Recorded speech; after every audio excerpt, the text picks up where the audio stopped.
Vamos ver. Tá gravando. Como é que foram na prova? Eu nem olhei ainda, para falar a verdade.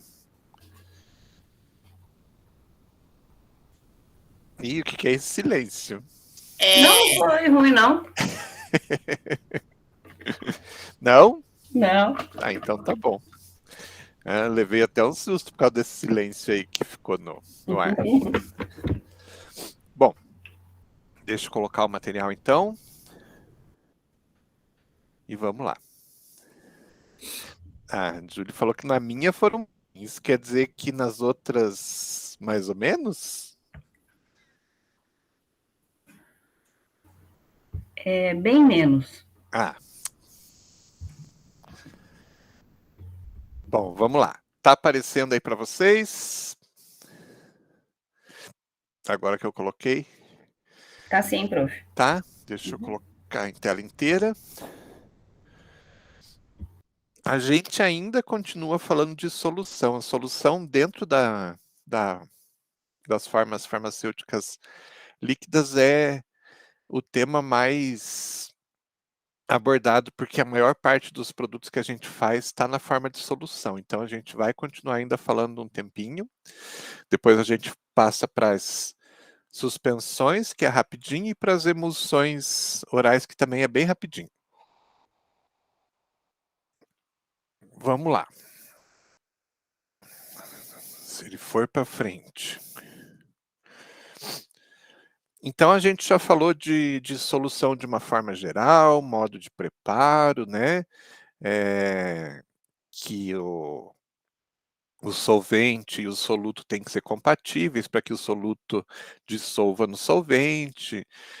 Quando é um pouquinho mais complicado, a gente pode se utilizar de técnicas, né, de alternativas para melhorar essa solubilização do soluto no solvente. E agora a gente vai ver então, né, que tipo de pergunta a gente tem que fazer na hora de escolher, né, o preparo de uma solução. Então, primeiro de todos, né, a gente tem que verificar se o fármaco que a gente vai preparar é solúvel num solvente que a gente possa utilizar por via oral. Ah, mas não é via oral no meu caso. Então, você vai ver se, né, o fármaco é solúvel num solvente que seja aceitável para outra via, tópica, por exemplo, né? Eu não posso, de repente, utilizar uma substância que dissolva o meu fármaco, mas que seja prejudicial para minha pele ou para minha mucosa. A mesma coisa, eu tenho que pensar, então, se for um fármaco para via oral. Vai prejudicar de alguma forma aquele solvente que o fármaco é solúvel, vai prejudicar de alguma forma o meu trato gastrointestinal ou o meu organismo como um todo? Se a resposta for sim, a gente vai ter que parar e pensar. Vou pensar o quê? Vou pensar, primeiro, né? Esse fármaco aqui, ele é solúvel só em substâncias que não são adequadas? Sim. Então, o que eu vou fazer com ele? Vou transformar numa outra forma. Precisa ser líquida? Precisa. Então, vou fazer em que forma? Vou ter que fazer numa forma de suspensão, que é o que a gente vai ver mais para frente, né? Mas geralmente a gente tem a possibilidade de ter um solvente que seja aceitável, né? Porque a maior parte dos fármacos se dissolve na água, então isso facilita bastante para a gente. Ou se dissolve de algum outro solvente, a gente pode utilizar glicerina, outros solventes mais que são possíveis de ingerir sem trazer problema. Mas a gente tem que sempre perguntar isso, né? A gente tem que ver se aquele fármaco, então, tem solubilidade com um solvente que pode ser utilizado tranquilamente, né? E quando a gente tem mais opções, a gente vai ver qual das opções é a melhor para aquele caso específico. Outra questão que a gente tem que levantar: qual será o prazo de validade da preparação caso o fármaco seja instável? Então, se ele é instável, a gente sabe que ele não vai durar praticamente nada. Então, muitas vezes a gente não vai poder fazer ele na forma de solução, né? Agora, se ele for estável, a gente vai ter que verificar qual que é o prazo de validade. Existem técnicas para determinar prazo de validade, existem tabelas dentro de livros da área de farmacotécnica. Se vocês forem procurar, por exemplo, um livro que é bastante conhecido dentro da área, que é o livro, eu não lembro o nome do livro, mas é de um autor bastante conhecido, é Anderson, nossa, eu tô bem, Anderson não sei do que. Mas assim, se vocês procurarem livro de farmacotécnica do Anderson na internet, vocês vão encontrar. E lá ele já tem uma tabelinha pronta para determinação de prazo de validade. Na farmacotécnica, a gente geralmente vai estabelecer um prazo de validade próximo ao término do tratamento. Então, a gente nunca coloca um prazo de validade muito grande para evitar que a pessoa guarde uma parte do produto que possa ter sobrado e venha utilizar mais tarde. Então, a gente pode calcular da seguinte forma. Vamos pegar, ao invés de uma solução aqui, que é mais difícil, porque vai depender daí dos dois itens, né, o fármaco e o solvente, mas vamos num caso mais simples, por exemplo, uma cápsula. Eu vou fazer uma cápsula simples de um antibiótico, e esse antibiótico, o tratamento dele total é para ser feito aí num prazo de 7 dias, né? A pessoa vai tomar cápsulas 3 vezes ao dia por 7 dias. É isso que está descrito na, na prescrição. Então, a gente vai fazer um prazo de validade pequeno, né? Um pouco além, claro, desses 7 dias, mas a gente vai fazer um prazo de validade não muito longo, para que esse paciente, de repente, se ele é um paciente que tem o costume de não fazer o tratamento completo, então, digamos que ele seja daquele paciente que começa a tomar o antibiótico, daí quando ele percebe a melhora, que geralmente acontece aí no 4º, no 5º dia, ele para de tomar o medicamento. E sobra um pouquinho, então, daquela quantidade, ele guarda. Se você colocar lá um prazo de validade aí de 6 meses, 1 ano, ele vai guardar aquilo e vai tomar. Em outro momento, ele vai tomar aquele medicamento. Então, o que a gente faz? A gente faz um prazo de validade bem curto, porque quando ele resolver pegar aquele produto novamente, aquela sobra que teve, ele vai ver que o prazo de validade já findou, então ele vai simplesmente jogar fora. É muito difícil alguém utilizar o produto que já está estabelecido um prazo de validade, né? E já está vencido esse prazo de validade, é difícil a gente ver alguém que não respeita isso. Então, o prazo de validade está muito ligado com no caso aqui das soluções, voltando para as soluções, né? Então, está ligado com a estabilidade do fármaco frente ao solvente que a gente vai escolher. Então, pode ter mudança de prazo de validade, inclusive, se a gente tiver solventes diferentes. Digamos que eu tenha um sólido lá, um soluto que seja solúvel em 2 líquidos que a gente pode utilizar, 2 solventes diferentes. Pode ser que a estabilidade dele frente a um deles seja diferente à estabilidade frente ao outro. Então, conforme o solvente que a gente utilizar, o prazo pode mudar. Outra coisa que a gente vai perguntar, qual o valor de pH ideal para a formulação? Então, aqui a gente tem várias situações que o pH tem que ser ajustado de acordo com o local onde ele vai ser utilizado. Então, lembrando, né, que o pH do nosso organismo como um todo, ele é variável. Então, a gente vai ter diferentes pHs de acordo com diferentes locais. Então, muitas vezes a gente precisa ajustar o pH para que ele fique próximo ao pH do local. Qual o conservante mais adequado? A gente tem que verificar, então, principalmente, né, em relação às características do solvente, né? Então, Tem conservantes, por exemplo, que são adequados para água, tem conservantes que não são adequados para água e assim por diante. Então, dependendo do solvente que a gente utilizar, a gente vai ver qual que é o conservante mais adequado para aquele caso. É necessário adicionar agente sequestrante? A gente tem que perguntar isso também. O que é o agente sequestrante? É aquela substância, então, que vai capturar íons que estão no nosso solvente e que podem, de repente, pelo fato de eles estarem livres dentro do nosso solvente, eles podem reagir, né, com o solvente ou com o próprio soluto e trazer algum efeito ruim para o produto. Eu acho que eu comentei com vocês, né, no caso dos íons que estão na água da rede, que a gente faz o processo de purificação da água e tudo mais, mas esses íons, muitas vezes, eles ficam na água e a gente não consegue tirar por esse processo de purificação. Daí a gente utiliza uma substância, geralmente o EDTA, né, que faz a imobilização desses íons. Então, o íon continua, mas o EDTA imobiliza ele, então não permite que ele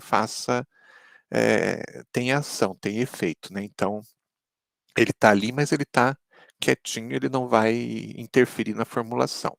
Então, a gente precisa conhecer, principalmente quando a gente está falando da nossa água, né? A gente precisa conhecer a nossa água, saber qual que é a composição de substâncias que estão contidas nela, para que a gente, então, saiba se aquela água que a gente utiliza normalmente vai precisar de um sequestrante ou não. E mais uma pergunta: qual edulcorante e aroma mais adequado? O edulcorante, então, é aquela substância que vai dar o sabor adocicado, vai melhorar o sabor da nossa solução, quando a gente está falando de produto para via oral, né? E o aroma também, ele vai dar aquele sabor, né, característico, que vai melhorar ainda mais. Então, eu tenho o edulcorante que vai deixar a nossa solução um pouquinho mais adocicada e mais palatável, né? E o aroma que vai dar aquele sabor melhor para que a pessoa tenha uma adesão melhor ao tratamento. Então, edulcorante e aroma, eles vão. A gente tem vários edulcorantes diferentes e vários aromas diferentes. Então, a gente vai ter que escolher qual que é o melhor, né, do edulcorante e do aroma para cada situação. Aí a gente tem, por exemplo, algumas situações regrinhas que falam, por exemplo, se eu tenho uma substância, né, uma solução que eu preparei, e ela tem uma característica ácida, por exemplo, vou fazer uma solução de ácido cítrico. Então, o ácido cítrico, o próprio nome já diz, é ácido, né? Então ele tem aquele sabor ácido característico das frutas como laranja, limão e tudo mais. Então, às vezes, quando a gente utiliza o ácido cítrico e utiliza numa quantidade meio grande, as pessoas reclamam um pouquinho do sabor muito ácido e daquela sensação que elas têm aqui no malar, acho que é. Aqui uma sensação esquisita que a gente tem aqui Vocês estão me vendo? Nessa parte aqui que eu não lembro o nome, se é malar. Vocês sabem qual que é a sensação que dá, né? É uma coisa esquisita que dá aqui muitas vezes quando a gente utiliza alguma coisa muito ácida. Então, o que a gente faz? A gente tenta usar um aroma, nesse caso, que de alguma forma mascare um pouco essa situação. E geralmente a gente utiliza então um aroma que é bastante compatível com essa acidez. Então a gente utiliza lá um aroma de limão, um aroma de laranja, abacaxi, uma fruta que já seja ácida por natureza, porque o que acontece? Quando a gente toma essa solução e a gente sente o sabor do abacaxi ou do limão, por exemplo, essa sensação que a gente vai ter, ela deixa de ser uma sensação, vamos dizer assim, surpresa e passa a ser uma sensação característica. Então a gente engana o nosso próprio corpo. Eu sei que é de abacaxi, aquele produto, eu sei que é de limão, então eu sei que vai dar aquela sensação aqui no molar. Então, meu organismo não rejeita isso, ele aceita porque agora está ligado com o sabor de uma fruta. Agora, se eu não coloco esse sabor, o organismo vai rejeitar porque ele sente aquela sensação meio desagradável. Mas quando a gente faz essa associação, daí o organismo aceita. É bem interessante isso. E a gente utiliza muito esses aromas, então, dessa forma. Produto, por exemplo, que tem sabor metálico e que a gente não consegue tirar completamente aquele sabor, a gente coloca geralmente aroma de chocolate, que daí o chocolate disfarça esse sabor metálico. E assim por diante. Então, a gente tem esses truques para melhorar um pouquinho a solução para ela ficar mais palatável, né? O sabor mais doce já ajuda bastante, e quando a gente utiliza o aroma adequado, a gente também faz com que ele fique mais palatável, então as pessoas aceitam com mais facilidade. No livro do Anderson também, depois eu passo para vocês direitinho qual é o nome do livro e o nome completo do, do autor. Ele também tem isso. Tem lá um determinado ponto onde se fala essa questão dos aromas e para que tipo de solução ele é mais adequado. Então a gente sempre tem que pensar nessas perguntinhas que são bastante adequadas para a gente decidir o que a gente vai fazer para trazer para o paciente uma solução que ele consiga utilizar com facilidade. A gente tem algumas regras que são gerais para quando a gente vai preparar sempre as soluções. Então, essas regras elas se aplicam sempre. Seja para eu fazer aí uma solução de cloreto de sódio, né, um soro fisiológico, seja aí para eu fazer uma solução diferenciada bem complexa. Eu sempre devo levar em consideração certas regras. Quais? Primeira delas, sempre que a gente fizer as soluções, o ideal é que a gente faça um processo de filtragem. Então, faz a solução, tudo certinho, passa por um algodão, filtra por algodão. Por quê? Porque às vezes, né, por exemplo, no caso do cloreto de sódio, a gente compra o cloreto de sódio, claro que não é aquele do mercado, que vem com iodo, mas é um cloreto de sódio que foi processado lá nas minas de sal lá do Nordeste, foi preparado, mas ele não sofre um processo de purificação, sofre, claro, um processo de purificação, mas não é um processo de purificação assim que dá 100% de certeza para a gente que aquilo é puro. Então, às vezes, pode vir uma partícula, alguma coisa no meio. E fica feio quando a gente faz uma solução, né? E de repente você está olhando aquela solução pela embalagem e você vê uma partícula nadando ali. Quando é um produto ah, que não é para utilização via oral, via parenteral, por exemplo, isso pode trazer, né, consequência grave para o paciente. Então, a gente tem que evitar que isso aconteça. Então, sempre, né, depois que preparou tudo certinho, passa por um filtro, né, com algodão. O algodão tem todas essas partículas e a solução que sai do outro lado está bem límpida. Que mais? Escolher sempre o solvente no qual o fármaco seja mais solúvel e estável. Então, claro, a gente tem que escolher o solvente que o fármaco seja, né, solúvel e estável, mas ao mesmo tempo a gente tem que fazer associação com a possibilidade de utilizar esse solvente para uso oral ou para uso tópico, né, sem trazer problemas para a gente. Quando a gente tem, então, desculpem, solventes, né? A gente tem opções de solventes. A gente vai sempre pensar primeiro no organismo, né? Depois a gente vai pensar na solubilidade e estabilidade. Mas a gente tem que pensar em tudo isso, certo? Utilizar cosolventes sempre que possível, sempre que necessário. Por exemplo, eu vou fazer uma solução que vai mentol nessa solução.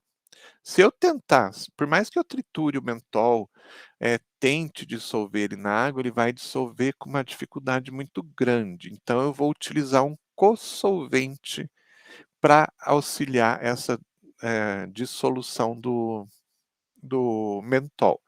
O que é o cosolvente nesse momento? É um outro líquido que eu vou utilizar, que vai ajudar a dissolver esse mentol e, ao mesmo tempo, esse líquido tem que ser solúvel na no meu solvente. Então, digamos que meu solvente seja água e eu tenho o mentol. O que eu vou fazer? Eu vou pegar álcool, o álcool é solúvel na água? É. Vou dissolver o mentol no álcool e, depois que ele tiver dissolvido no álcool, eu vou jogar ele na água. E aí o que acontece? Eu consigo colocar aquele mentol naquela água como um todo, né, e ele está dissolvido. Se eu tentar fazer isso diretamente, mentol diretamente na água, ele não vai dissolver. Então eu utilizo esse cosolvente, no caso o álcool, para auxiliar no processo.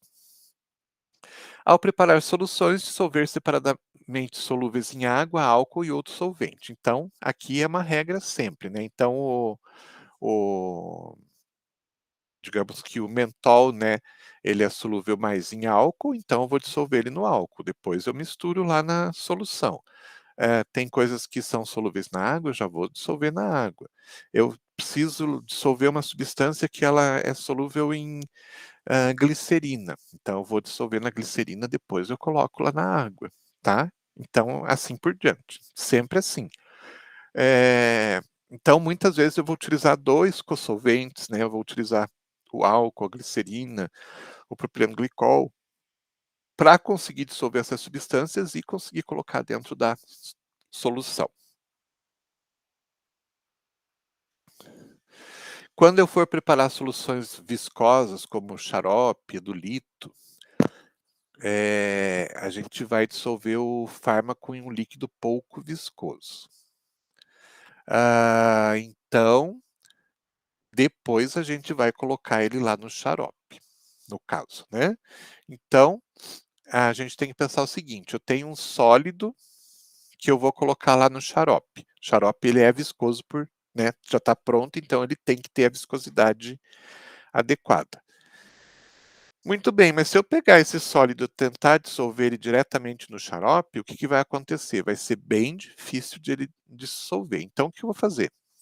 Pego esse sólido, dissolvo na água, se for o caso, e depois que ele tiver dissolvido, eu vou jogar lá no xarope. Daí fica mais fácil a incorporação, porque senão vai demorar muito tempo para incorporar e, eu vou perder muito tempo no preparo desse material.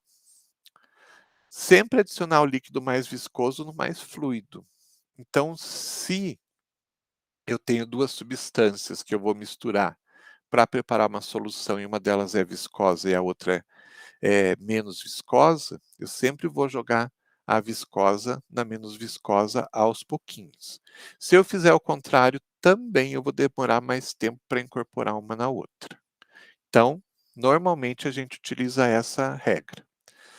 Somente aquecer a mistura se isso for imprescindível. Às vezes a gente precisa, né, e não tem outra forma, eh, de fazer o preparo de uma solução que não seja, aquecendo. Mas se não precisar, a gente não deve aquecer. Lembrando que aquecimento pode aumentar, né, a solubilidade, não é em todo caso, mas pode aumentar a solubilidade, mas lembrando também que o aquecimento pode aumentar as reações das substâncias, e isso pode ser prejudicial também.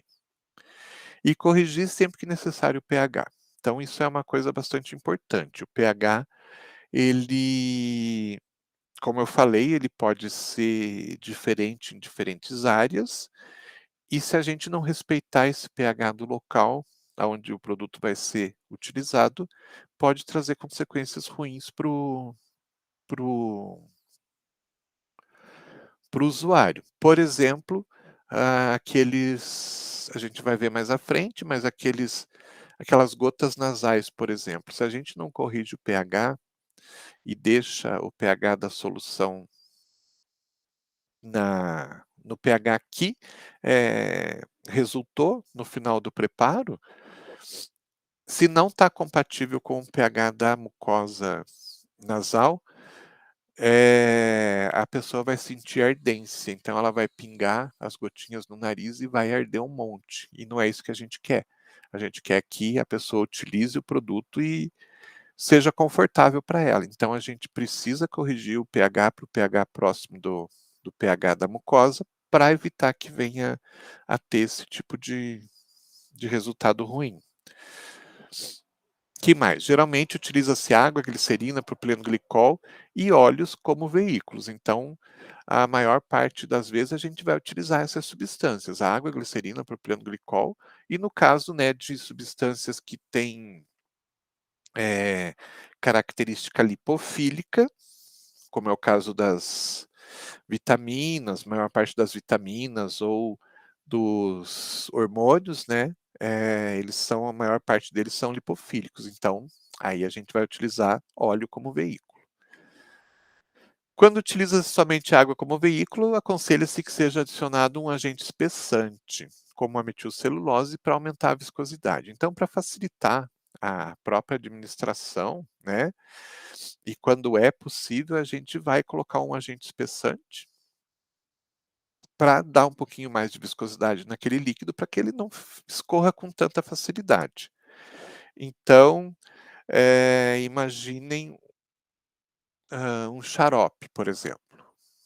Se ele já tem a viscosidade normal dele, né? Mas se ele fosse totalmente líquido, o que ia acontecer? Na hora de você virar o frasco para fazer uma dose, seja num daqueles copinhos de dose ou numa colher, você ia ter que controlar muito bem essa virada, né? Para evitar que muito líquido saísse e você acabasse perdendo bastante material. Então, para a gente conseguir regular melhor, conseguir virar melhor quando é o caso, ou pingar as gotinhas com facilidade quando é o caso também, no caso de um colírio, por exemplo, a gente aumenta a viscosidade, porque daí ele fica mais, pelo fato de ele ficar mais viscoso, a gente consegue controlar de uma forma melhor a retirada do produto do frasco. E daí não ocorre uma retirada excessiva. Vocês já devem, não sei se vocês já usaram um colírio, mas muitas vezes tem alguns colírios que não tem nada de agente espessante. Quando você vai pingar uma gotinha, você vira o frasco, ele já começa a soltar gotas, né? E às vezes você vai perdendo essas gotas. Quando ele tem um agente espessante, que ele fica mais viscoso, muitas vezes você tem que apertar o frasco para que uma gota saia. Então isso facilita a formação de doses adequadas. E claro, a gente tem que usar um agente espessante que seja possível e compatível com o nosso organismo, né? Então, se eu for utilizar um agente espessante para uso oral, eu vou ter que utilizar espessante que seja compatível, que possa ser ingerido. Não são todos que podem. A metilcelulose, carboximetilcelulose, por exemplo, podem, mas tem alguns que a gente não pode. Então, precisa também conhecer quais são esses que podem e os que não podem. Soluções podem ser clarificadas com a adição de 1 a 2% de talco, seguido de filtração em papel de filtro. Então, às vezes, quando a gente utiliza agentes flavorizantes, esses agentes flavorizantes, algumas vezes, eles têm uma característica um pouco oleosa, então eles têm substâncias oleosas na sua composição, e às vezes quando a gente coloca flavorizante em excesso, né, pode tirar a transparência de uma solução. E uma solução que não é totalmente transparente, ela não fica muito bonita, né? Então, às vezes, a gente, na hora de fazer o processo de adição desse flavorizante, né, a gente acaba colocando um pouquinho demais e turvando a solução. Aí a gente pode, então, colocar aí talco. Talco é insolúvel, né? Ele não vai se incorporar na solução, ele é insolúvel. Porém, quando a gente coloca o talco e faz um processo de agitação, esse talco faz a absorção desse excesso de flavorizante. Então, ele segura uma parte desse flavorizante. Então, quando a gente passa por um papel de filtro, o talco fica retido ali e o excesso de flavorizante fica retido também. E dessa forma faz com que a solução volte a ficar transparente, com o sabor que a gente colocou, né, sem excesso, mas ela volta a ficar totalmente transparente, porque o excesso ficou todo grudado no talco que ficou lá no papel de filtro. Aqui a gente tem alguns exemplos de solução, nem sei se existe esse Hemostop ainda hoje, mas é uma solução tópica, né? Então não é para tomar, ela é para passar na pele. Do outro lado aqui a gente tem a iodopovidona, que também acho que não existe, que é também para uso tópico. Então, lembrando que nem sempre as soluções elas vão ser para ser utilizadas por via oral. A gente vai utilizar muitas vezes para uso tópico também. Então, essas soluções destinadas à aplicação tópica sobre a pele ou mucosa também tem que ser levadas em consideração tudo aquilo que a gente viu anteriormente. Não é só a questão das soluções de uso oral que a gente tem que se preocupar. Vai passar sobre a pele ou sobre a mucosa. Mesmo assim, a gente tem que tomar bastante cuidado com o solvente que a gente utiliza e tudo mais. Então, no caso das soluções de uso tópico, de uma forma geral, elas são aquosas, então a gente vai utilizar geralmente a água como o solvente, mas tem alguns casos que a gente vai precisar de outros solventes ou co-solventes, como os álcoois, os polióis, como a glicerina, o propilenglicol, mas são os mais comuns. E a gente chama, uma coisa interessante, a gente chama de loções tópicas essas preparações, né? Mas, na verdade, a loção é um termo que não está muito correto, mas como é o uso popular, acabou popularizando e as pessoas continuam usando como loções tópicas. Mas, na verdade, quando a gente fala de loção, a gente está falando daquelas emulsões que são mais líquidas. Esse sim seria a loção de verdade. Mas popularmente as pessoas utilizam esse termo, deveria ser soluções, o correto seria soluções, né, de uso tópico, mas as pessoas usam loção e acaba ficando como loção. Coloquei aqui algumas soluções para vocês terem uma noção, né, de que tipo de solução que a gente tem aí de uso tópico para utilização ou para manipulação, né? Então eu coloquei, por exemplo, uma solução com mentol, amamelis, própolis. Então, o mentol, o extrato de amamelis e o extrato de própolis colocado numa solução hidroalcoólica. Então, basicamente, o que a gente tem? A base, né? O solvente é uma mistura de água e álcool. Quando se coloca solução hidroalcoólica, geralmente a gente vai fazer aí na proporção de 70% de álcool, 30% de água, tá? Mas pode ser 60-40, 50-50, dependendo do caso. Daí geralmente vem especificado. Quando a gente vê solução hidroalcoólica, geralmente é 70-30. E dentro dessa solução, eu vou colocar então o mentol e o extrato de uma planta e o extrato do própolis, que é um derivado de origem animal. Preparando tudo isso, preparando essa solução, eu vou ter uma substância que tem propriedade astringente e antisseborreica. O adstringente vem do Amamelis. O Amamelis tem substâncias adstringentes na sua composição, fazendo com que excesso de oleosidade que tem na superfície da pele acabe por ser retirado. Então, geralmente, esse tipo de solução é solução para diminuir a oleosidade da pele. Segunda solução, então também uma solução hidroalcoólica, aonde a gente tem o minoxidil e o propileno glicol. O minoxidil, vocês sabem, né, ele estimula o crescimento dos fios de cabelo, então é bastante comum se preparar uma solução de minoxidil nas farmácias. Na farmácia de dispensação a gente tem alguns produtos prontos já, mas na farmácia de manipulação ele acaba ficando mais barato, então tem uma procura bastante grande. O que vai ser feito então? A mistura do minoxidil com nessa solução hidroalcoólica, para que a pessoa passe na superfície do couro cabeludo, né, e estimule então o crescimento dos fios de cabelo. Por que a gente tem o propileno glicol aqui? E numa concentração meio grande, 10%.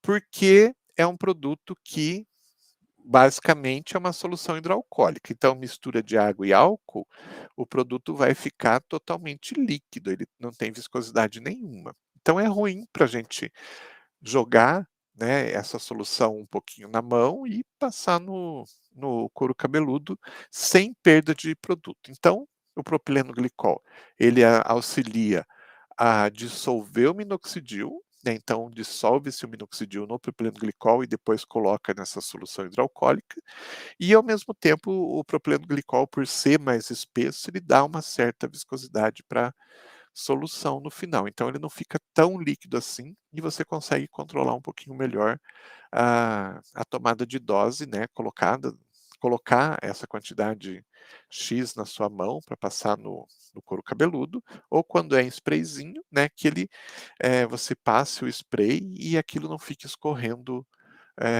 pelo couro cabeludo, até você conseguir espalhar direitinho. Outra solução, que agora é uma solução totalmente aquosa, é o cloreto de alumínio. Vocês já devem ter visto essas soluções hoje nas farmácias, é mais comum de a gente ver. Antigamente a gente encontrava o cloreto de alumínio só na forma na forma sólida, que é como que é o nome mesmo que fala? Aquela substância que a gente utiliza para cortes, para fechar corte, de repente eu fiz a barba lá, cortei. Alguém lembra?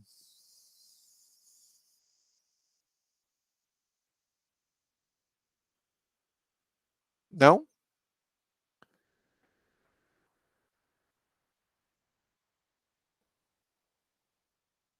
Eu esqueci agora o nome que é utilizado para venda na farmácia. Mas é uma substância que vai ajudar a parar sangramento. Então, ocorre um fechamento do local e para de sangrar. Antigamente a gente só encontrava na farmácia na forma de barrinha de cristal. Hoje a gente já tem a solução, um sprayzinho que você passa no local e ele já faz já para de sangrar o local. Professor, Oi. é tipo aquelas pedra ume? Isso mesmo. Exatamente isso. Obrigado, tinha esquecido o nome. E daí a gente hoje tem lá na farmácia, né, a pedra ume spray, que já não é mais pedra, né, mas falam como pedra ume. E é exatamente essa solução que está aqui. E a farmácia também pode fazer tranquilamente esse produto, facilitando a vida do cliente. Só coloquei aqui uma coisa interessante para vocês, acho que já não existe mais esse Dalacin T nas farmácias de dispensação, mas dentro dele ele tinha uma coisa bastante interessante. Na bula, então, vinha lá a formulação. já vamos ler a bula para que vocês entendam o que eu queria dizer. O Dalacin T, então, ele era uma solução tópica de fosfato de clindamicina. Né? Então, o que está escrito ali na caixinha? Clindamicina, né? 1%. Então, teoricamente, essa clindamicina, né, ela tem que estar a 1% dentro da solução. Porém, o que a gente tem? Na formulação, a gente tem a clindamicina na forma de fosfato. Então, vocês lembram daquela questão da transformação, né, quando é um sal, e eu quero a substância na forma de base? Então, na formulação desse Dalacin, tinha lá escrito direitinho assim: cada ml da solução tópica de Dalacin T contém fosfato de clindamicina, equivalente a 10 miligramas de clindamicina base. Então, aquilo que a gente viu lá atrás, aqueles cálculos, né, de ajuste da quantidade da substância ativa para que ela tenha exatamente aquela quantidade da base necessária, a gente tem nessa formulação aqui descrita na fórmula. Então, cada ml da solução contém fosfato de clindamicina equivalente a 10 miligramas da clindamicina base. Ou seja, no preparo, eles não iriam pegar 10 miligramas desse fosfato de clindamicina para cada ml. Eles iriam ter que pegar uma quantidade maior para descontar esse fosfato que está grudado ali na clindamicina. Lembram disso? Ou não?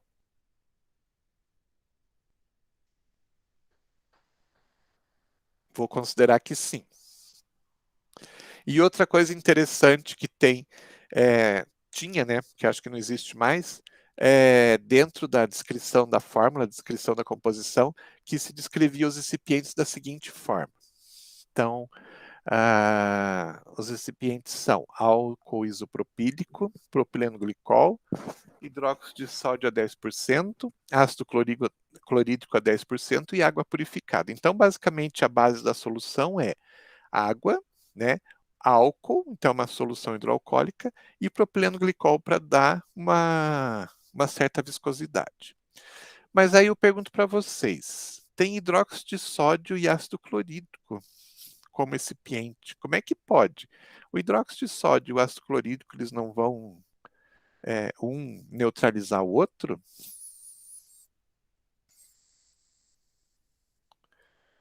O que vocês me dizem? Será que não é para controlar o pH? Sim, mas por que hidróxido de sódio e ácido clorídrico como recipiente? Se ele está muito ácido, eu vou colocar hidróxido de sódio, né, para puxar o pH. Se ele está muito alcalino, eu vou colocar ácido clorídrico. Mas por que os dois?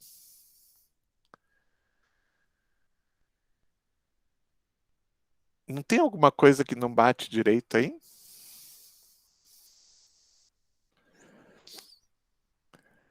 Porque, na verdade, o que acontece é o seguinte: é obrigatório que você coloque todos os recipientes que você pode utilizar na formulação. Às vezes você não vai precisar utilizar, mas às vezes você vai. Então, dessa forma, a gente tem que ter todos os recipientes. E dependendo muitas vezes da partida, né, do lote que está sendo feito, dependendo das próprias características da água, de todos os componentes, na verdade, pode ser que, né, na hora de fazer o ajuste do pH, o pH tenha tido uma variação. Às vezes, num lote ele pode estar um pouquinho mais baixo, em outro lote ele está um pouquinho mais alto. Então, às vezes, para puxar o pH para o pH correto, e está um pouquinho mais ácido, às vezes você vai precisar utilizar o hidróxido de sódio. Às vezes está muito alcalino, você vai ter que utilizar o ácido clorídrico. Não quer dizer que você vai utilizar os dois na mesma formulação, mas às vezes para ajustar você vai usar o hidróxido, às vezes para ajustar você vai usar o ácido, dependendo do pH final. Né? Então, dessa forma, você vai usar ou um ou outro. Mas como a a legislação diz que você tem que colocar todos os recipientes, eles acabam colocando os dois na mesma bula, trazendo um pouquinho de, né, tipo, mas como assim? Hidróxido de sódio e ácido clorídrico, os dois na mesma formulação. Então, às vezes, as pessoas ficam um pouquinho confusas. Mas é porque, às vezes, você vai usar um e, às vezes, você vai usar outro. Ok? Só uma curiosidade para vocês. A partir de agora, a gente vai falar das soluções que a gente chama de diferenciadas. Então, o que são essas soluções diferenciadas? São aquelas soluções que são utilizadas para alguma utilização específica ou para utilização em algum ponto específico do nosso organismo. Então, a gente diz que, dentre as soluções diferenciadas, a gente tem as soluções chamadas de oftálmicas, as nasais, tem 2 vezes oftálmica ali, está errado. Seria otológica, agora que eu vi que eu coloquei 2 vezes oftálmica. Então, oftálmica, nasal, otológica, que é para colocar no ouvido, né? Odontológica, retais e vaginais. Basicamente, são essas que são ou podem ser preparadas na farmácia de manipulação. A gente vai ver todas, vocês vão ver que algumas não são preparadas de uma forma geral, algumas precisam de características especiais, então não são preparadas em qualquer farmácia de manipulação, mas elas estão todas aqui. Hoje a gente vai falar só das oftálmicas, depois a gente continua falando das outras soluções. Então, as soluções oftálmicas são conhecidas também como colírios, né? Então, o colírio, como todo mundo sabe, é destinado à aplicação no globo ocular, nas pálpebras, na conjuntiva e na córnea, como um todo. Então, vai ter lugares mais específicos de ação, mas a forma de aplicação vai ser praticamente a mesma e o colírio vai, então, cobrir praticamente todo o globo ocular. Nas pálpebras na parte de dentro, obviamente, não é para passar nas pálpebras na parte de fora, né? Falando um pouquinho sobre a biodisponibilidade ocular. Então, a gente precisa entender um pouquinho as características do olho para que a gente entenda, então, o que a gente precisa ter dentro de uma solução oftálmica para que ela seja eficiente. Já avisando, a gente tem, então, a gente está falando de soluções, mas a gente vai ter que abordar aqui suspensões e a gente vai ter que abordar também as pomadas oftálmicas, que elas estão ali em conjunto, né?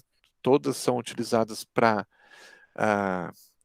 aplicação no olho e a gente precisa falar delas de uma forma conjunta, porque senão fica um pouquinho deficiente a informação, tá?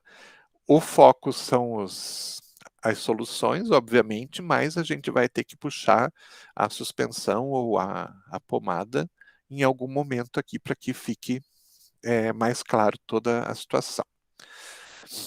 Então, pensando no olho, né, a gente pode dizer que existem fatores fisiológicos que podem afetar a biodisponibilidade de um fármaco de uso ocular. Então, a gente tem lá ligação à proteína, metabolismo do fármaco e a drenagem lacrimal. Fármacos ligados à proteína são incapazes de penetrar no epitélio corneano. Então, quando a gente tem um fármaco e ele se liga a proteínas ali na superfície do nosso olho, que é comum, porque dentro da composição da lágrima a gente tem algumas enzimas, e as enzimas são proteínas, às vezes essas enzimas, então, elas se ligam ao fármaco, né? Pinguei o colírio no olho. Uma parte dessas enzimas, então, dessas proteínas que estão ali na lágrima, a gente, como uma forma de proteção, quando algo encosta no nosso globo ocular, o nosso organismo sente aquilo como sendo um agente externo, que pode ser um agente agressor.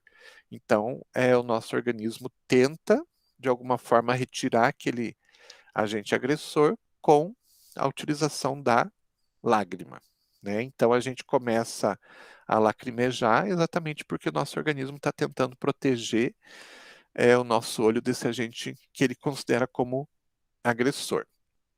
E na lágrima, então, a gente tem proteínas exatamente para se ligar a esses agentes agressores para que ela não permita a penetração no epitélio corneano. Porque se for uma substância muito pequena e que possa, de alguma forma, penetrar no epitélio corneano, né?